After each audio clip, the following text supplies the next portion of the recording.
Okay, kids, we're back. We're going to try to move through section 710 today. And one of the topics covered in there is called the Doppler effect. You may have heard of the Doppler effect before. And it's all about what frequency an observer hears when the source of the sound is moving with respect to them. Usually, when you're talking to someone or listening to the TV, or some source of sound, you're not moving too much, you're not moving at all, and the source of the sound is not moving. But what happens when the source of the sound or the observer or both of them are moving while the sound is made? Now, before I get into this too deeply, I want to have you watch a YouTube video. Okay, so I'm going to show you where to find the link for that. So what I have up here is today's announcement. And if you look right here, look, Doppler effect video 1. You really should watch this first before we continue on with the video lesson. So just pause this video lesson, watch that link, use that link to the YouTube video, and it'll really put your mind in a position that's better to understand what I'm talking about when I give you a lesson about the Doppler effect. Okay, let's do that first. All right, so we're back. I hope you watched that video with the train, and hopefully you noticed that there was a change in the pitch, the frequency, as the train was approaching you, and then as the train was moving away from you. Now, what you hear, sometimes it's difficult for the mind to visualize, so what we're going to do is use a little simulation. Here we go. Ooh, wrong one. There we go. And there's a link to this. So the blue dot here is a source of sound, and it's making some sound. It could be the train. Let's say it's the train. And the green is the uh, observer. All right. And the source of sound is moving towards the observer here. And now the source of sound is moving away from the observer here. I hope you're noticing a difference in the pattern of what the observer would observe. So I'm going to pause it now. Take a look at the sound waves that this observer is observing. They're all bunched together. Now I'm going to play it. Now when the sound source is moving away from the observer, look how the sound waves are spread apart. So let's keep this going.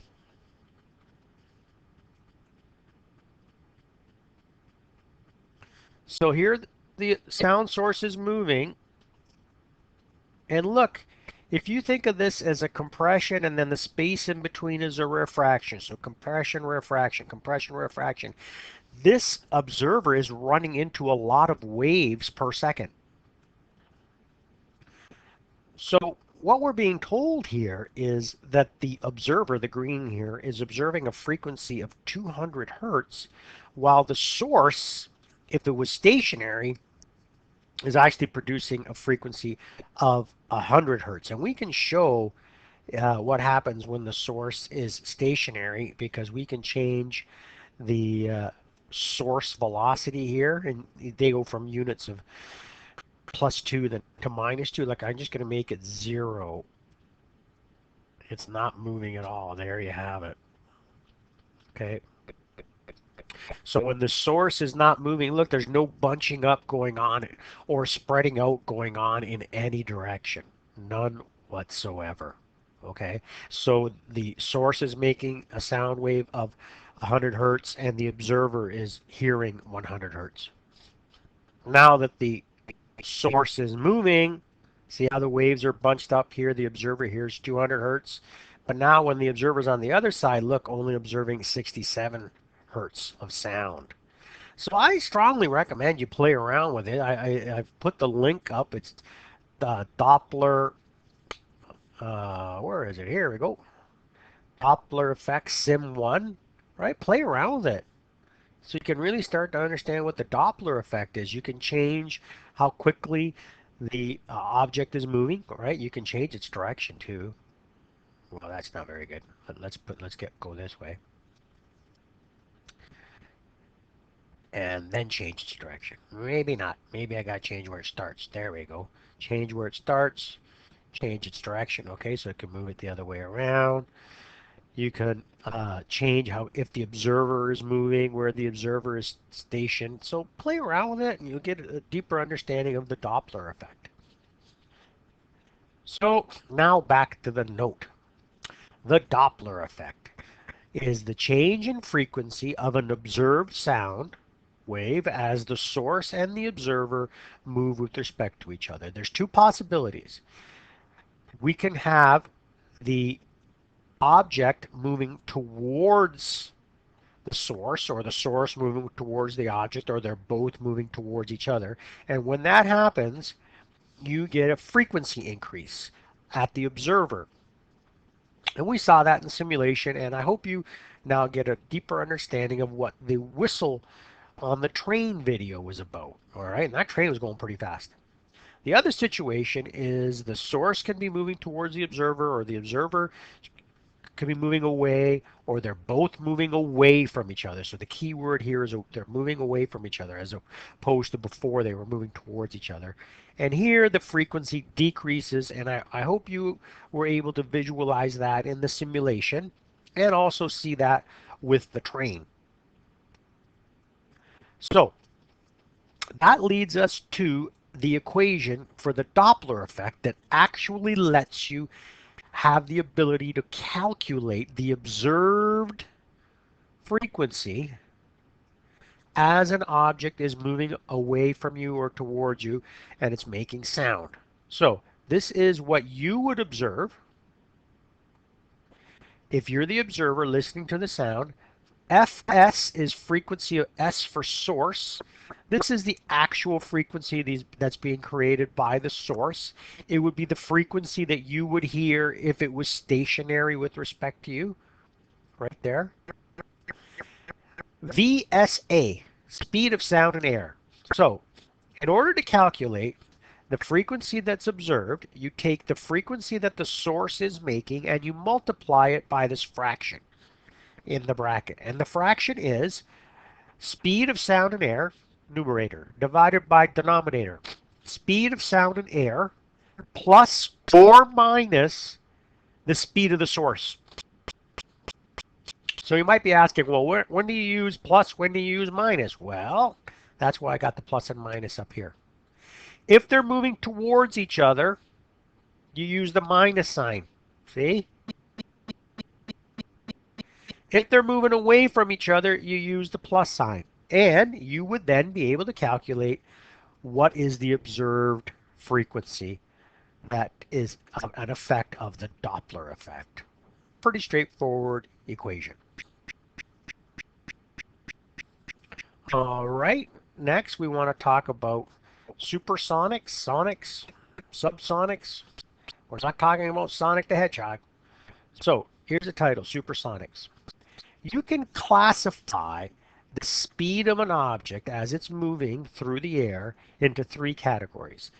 We usually live in what is called the world of subsonic speeds. Objects travel slower than the speed of sound in air. That's where we live most of our lives. Every once in a while, you may see one of these, sonic speed, objects that travel at the speed of sound. For example, fighter airplanes. They briefly can exist here at the speed of sound. And of course, when you hear sound, you're experiencing a wave traveling at the speed of sound in air. Next, supersonic speeds. These are objects that travel faster than the speed of sound in air. And this is where fighter jet airplanes come into play usually. Even the tip of a very fast moving whip can move faster than the speed of sound in air. So they decided to classify these with an equation, and it's called the Mach number equation, named after a great mathematician. And they've come up with what we call the Mach number. Don't be too afraid of it. It's just a ratio. The Mach number is equal to, well, what is the speed of the object? Okay, you put that in the numerator. Well, what is the speed of sound in air? Okay, you put that in the denominator. And you divide. So let's say you divided here and you got a number of 0.5. So your Mach would be Mach 0.5. That means that the object is moving at half the speed of sound in air. What about if something was moving at Mach number 2 or Mach 2? You might see this in some Hollywood movie with some action around some fast moving plane. It's moving at Mach 2, right? Oh my goodness. So what does that mean? Well, it means when you do the calculations here, you would get a number 2. What does that mean? It means that object is moving at 2 times the speed of sound in air. So it's just a fancy fraction, a fancy ratio that they've given a name to. It's a way of describing things that are moving in the air in reference back to how fast sound is moving in air. I'm moving at half the speed of sound, Mach 0.5. I'm moving at 2 times the speed of sound, Mach 2. Just a different way of saying a very simple concept. Now, when things move at sonic and supersonic speeds, there are consequences to this. So we have the consequences of traveling at or faster than the speed of sound in air is the production of areas of very compressed air. All right? It's very compressed air. Oh, I didn't put the word air in there. I better do that. Is the productions of areas of very compressed air. There we go. I fixed that.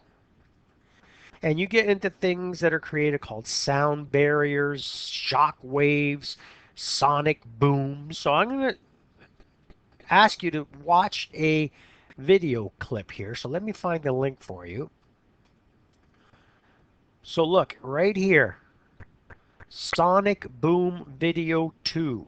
And you can see some of the consequences of objects moving at or faster than the speed of sound. Watch this video, then come back to this video lesson. It'll give you a better place of understanding if you watch this video first. There's the link. Okay, kids, sorry about all the back and forth today, but trying my best to replicate what would be happening in our classroom. So I appreciate your patience. Let's watch this video and then come back to this lesson. So here's another simulation that I have linked up for you. It's right here, Doppler effects simulation 2. So you can play around with it.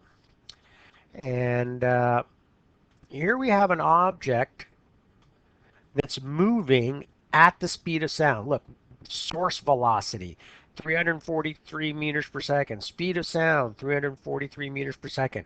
As objects do this, they actually produce an area of compressed air around them as they're pushing through the air there. It's very similar if you ever see a boat moving through the water. There'll be the wake to either side as it's pushing the water out of the way. Well, same thing here.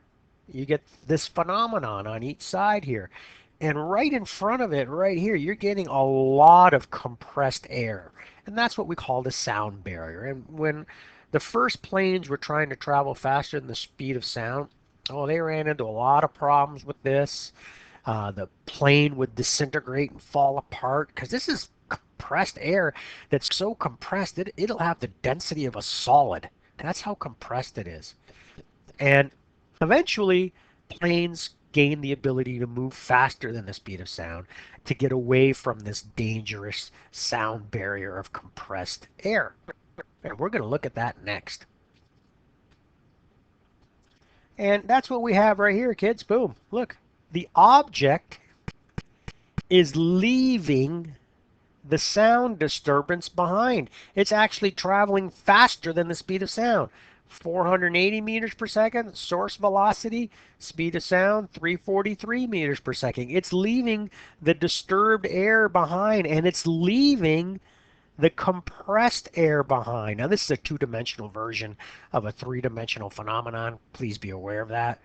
But all along here, where all of these compressions get together, you're getting an envelope of compressed air here and an envelope of compressed air here. So let's say you're a person right down here where the cursor is right now. You're a person right here, and that was an airplane that flew by. When this sweeps past you, are going to have this what they call a shock wave of compressed air. It's going to move past you, and you will hear a sonic boom. So if you've ever been to an air show, you might have experienced something like that. That's what it is. The object is moving so fast, it's leaving the phenomenon of compressed air behind it. Kind of cool. So here's another simulation you can play around with, right? You can change the speed of the observer, or excuse me, of the source, right? You can even change the speed of the observer if you want, change both of them at the same time. Uh, Also, a good way to review the Doppler effect because you see the source frequency here, right? And what's the perceived frequency here? So you can play around with that. The more you play around with these things, the better it is. So let's recap here. I do have a note for you here. There's a couple notes here. I do have some reading for you to do. All right. And some questions to answer. If you're not sure about stuff, as always, use the discussion forum. Then I have all the videos and the simulations that I'm hoping will help you get an understanding of what's happening here. I know these are difficult situations. We're all doing the best we can. So that's there for you. And then, of course, as always, there's the answer right there for you to look up. I hope you have a great day. I know it's kind of cold and gloomy and stuff, but I'm very proud of all you kids. Please remember that. Okay? Stay strong. Stay safe. Bye-bye.